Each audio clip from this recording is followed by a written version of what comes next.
Hello everyone, welcome back to target for IQ. मेरा नाम है वैभव। देखिए, जो भी स्टूडेंट जुडिशरी या जज बनना चाहते हैं वो काफ़ी मेहनत करते हैं, इसमें कोई डाउट नहीं है। और काफ़ी सालों की मेहनत करते हैं। उन सालों की मेहनत में कुछ क्षण ऐसे भी होते हैं जिसमें वो इमोशनली ड्रेन भी हो जाते हैं, फाइनेंशियली भी ड्रेन होते हैं, काफ़ी तरीके की समस्या देखनी पड़ती है।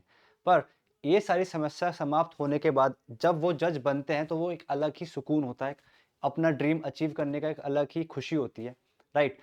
बट अगर आप जज बन जाते हो और जज बनने से पहले की जो प्रक्रिया होती है, उस प्रक्रिया में अगर छोटी सी भूल हो जाए और वो भूल इतनी भारी पड़ जाए कि आप जज की पोस्ट को आपको छोड़ना पड़े, तो आप खुद सोचिए आपको कैसा फील होगा, क्या आप पे उस टाइम बीतेगी।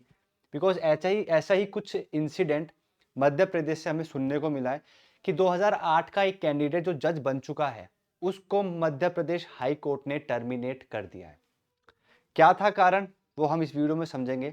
बट मैं आप लोगों से यही एक अपील करना चाहूँगा, एक यही रिक्वेस्ट करना चाहूँगा कि आप जब भी जुडिशरी की तैयारी करते हैं तो अपने से आप ऑनेस्ट रहें, अपनी मेहनत से आप ऑनेस्ट रहें। और जो जो भी आप प्रक्रिया प्रोसीजर के थ्रू निकल रहे हैं, उन सारे प्रोसीजर में अपने आप से आप ऑनेस्ट रहें। बिकॉज अगर कहीं भी छोटी सी भूल हो जाती है तो पूरा आपकी जो पूरे जीवन की जो मेहनत है, जो आपका सपना है, वो एकदम से टूट जाता है, राइट। काफ़ी मतलब मुझे भी अनफॉर्चुनेट लगी ये कहानी सुनकर।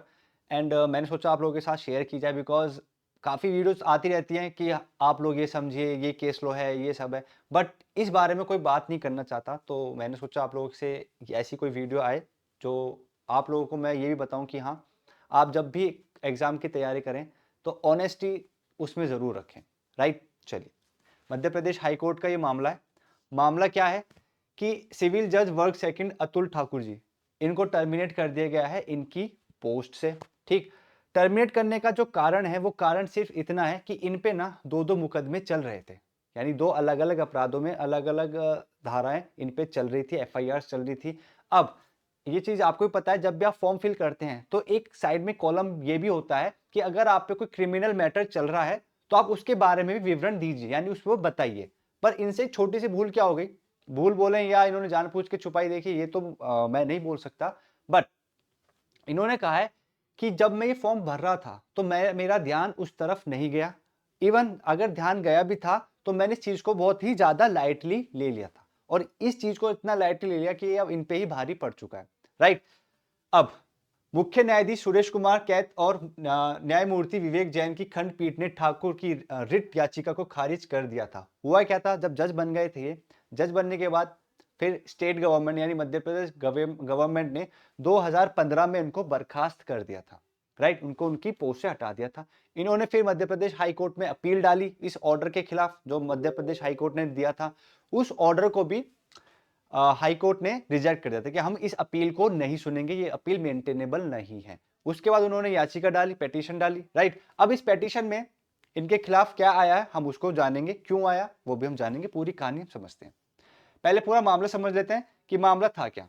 मामला उन आरोपों से शुरू हुआ जिनमें कहा गया था कि मार्च 2008 में सिविल जज वर्ग सेकंड के रूप में नियुक्त अतुल ठाकुर अपने सत्यापन फॉर्म में दो लंबित प्रथम सूचना रिपोर्ट का खुलासा करने में विफल रहे। यानी कि इन पे दो मुकदमे चल रहे थे।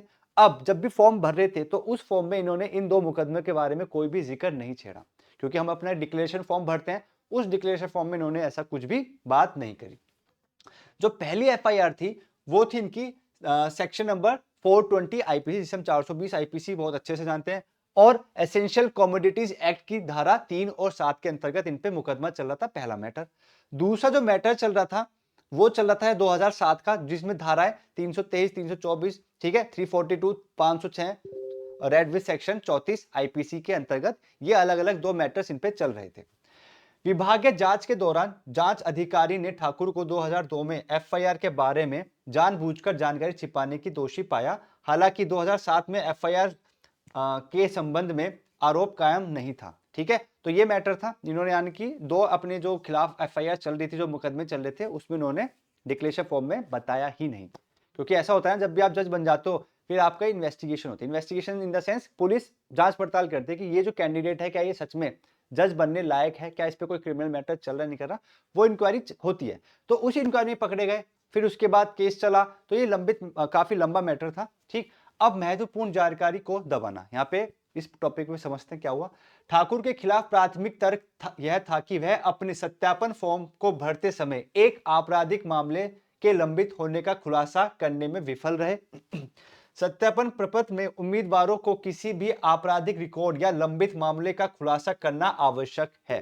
यहाँ पे यही बोला गया है कि आपके डिक्लेरेशन में जो जो चीज पूछी जाती है, और अगर यानी जो भी चीज पूछी गई उस चीज को आपको पूरी तरीके से बताना है। अगर कोई क्रिमिनल मैटर चल रहा है तो वो भी आपको बताना है। ये नहीं होना चाहिए कि अभी तो वो चल ही रहा है, अभी उस पर कोई जजमेंट नहीं आया, कोई बात नहीं। अगर आप कोई क्रिमिनल मैटर चल रहा है, देखिए उस मैटर में आप दोषी पाए जाओ या निर्दोष पाए जाओ वो अलग मैटर है, बट अभी एट प्रेजेंट केस चल रहा है। तो अगर कोई स्टूडेंट ऐसा है जिसपे कोई एफआईआर चल रही है और वो जज बनना चाहता है, कोई भी गवर्नमेंट जॉब के एग्जाम देना चाहता है, तो अगर आपके फॉर्म में डिक्लेरेशन के बारे में पूछा है तो प्लीज उस चीज को जरूर जरूर मेंशन करिएगा, राइट।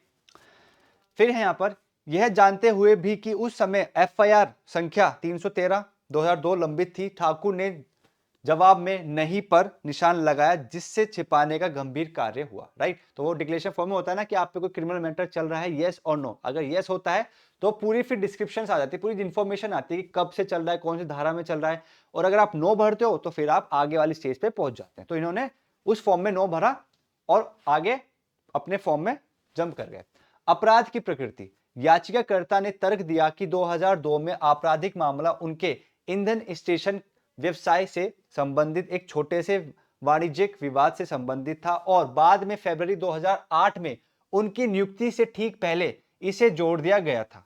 हालांकि अदालत ने पाया कि धारा 420 आईपीसी और आवश्यक वस्तु अधिनियम के उल्लंघन में नैतिक अधमता शामिल है, जो उन्हें गैर तुच्छ अपराधी बनाती है, राइट। चलिए, अज्ञानता और सद्भावनापूर्ण गलती का दावा।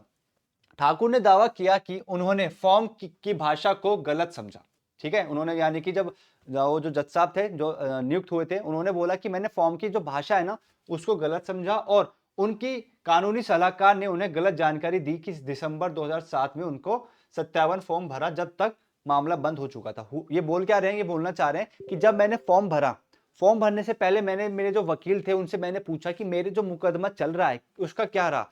तो ये बोल रहे हैं कि मैंने जब अपने वकील से पूछा तो उन्होंने साफ साफ बोल दिया कि आपका जो मैटर था वो खत्म हो चुका है। तो इस वजह से ही मैंने डिक्लेरेशन फॉर्म में नो टिक किया था। अदालत ने इस तर्क को खारिज कर दिया और कहा कि न्यायिक अधिकारी कानूनी कार्यवाही के बारे में अज्ञानता का दिखावा नहीं कर सकता, खासकर अपने स्वयं के पिछले मामले के बारे में। तो यहाँ पे काफी सख्त एक सख्त एक रवैया दिखाया एमपी हाईकोर्ट ने कि आप अपने ही मैटर में ऐसी कोई भूल को लेकर आगे नहीं बढ़ सकते, और वो भी ऐसे एग्जाम में जिसमें आप लोगों को न्याय देंगे। अदालत की टिप्पणियां और निर्णय। हाईकोर्ट ने अवतार सिंह बनाम भारत संघ 2016 के सुप्रीम कोर्ट का आदेश था, जिसमें सर्वोच्च न्यायालय ने कई निर्णयों पर भरोसा दिया, जिसमें यह माना गया था कि लंबित आपराधिक मामलों को जानबूझकर दबाना एक गंभीर अपराध है, जिसके लिए बर्खास्तगी की आवश्यकता है। यहाँ पे सुप्रीम कोर्ट ने इस केस में ऑलरेडी ये कह चुके हैं कि अगर आप पे कोई भी क्रिमिनल मैटर चल रहा है और आप उसको छुपा रहे हो तो वो भी अपने आप में अपराध है, और आप अगर पकड़े गए तो आपका टर्मिनेशन होना ही जरूरी है। ये सुप्रीम कोर्ट का जो जजमेंट था उसका हवाला देते हुए एमपी हाईकोर्ट ने इस डिसीजन में बोला। सर्वोच्च न्यायालय के रुख का हवाला देते हुए न्यायालय ने क्या कहा। न्यायिक, ये शब्द एमपी हाईकोर्ट ने ही बोले, न्यायिक अधिकारी के रूप में नियुक्ति चाहने वाले व्यक्ति का चरित्र और ईमानदारी बेदाग होनी चाहिए, राइट। लंबित आपराधिक मामलों को दबाना एक गंभीर कदाचार है जिसे माफ नहीं किया जा सकता, राइट। चलिए, निर्णय में इस बात पर भी जोर दिया गया कि यदि न्यायिक सेवा के लिए कोई उम्मीदवार आपराधिक पृष्ठभूमि को छुपाता है तो यह ईमानदारी और निष्ठा की कमी को दर्शाता है, जो एक न्यायाधीश की भूमिका के लिए मौलिक नहीं है।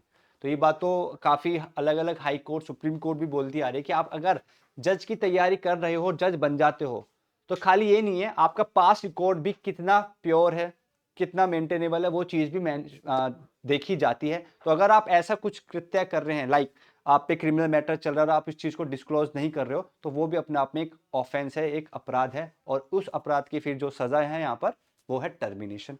अब एक बार देख लेते हैं अंतिम फैसले में हाई कोर्ट ने क्या बोला।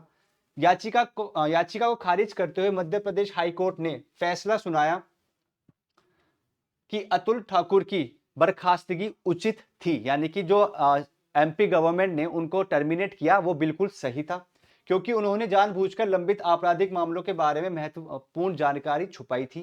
फैसले में इस बात पर जोर दिया गया कि न्यायिक अधिकारियों से ईमानदारी के उच्चतम मानकों की अपेक्षा की जाती है और आपराधिक पृष्ठभूमि को दबाने का कोई भी प्रयास न्यायपालिका की जिम्मेदारियों के साथ असंगत है। तो ये था पूरा मैटर।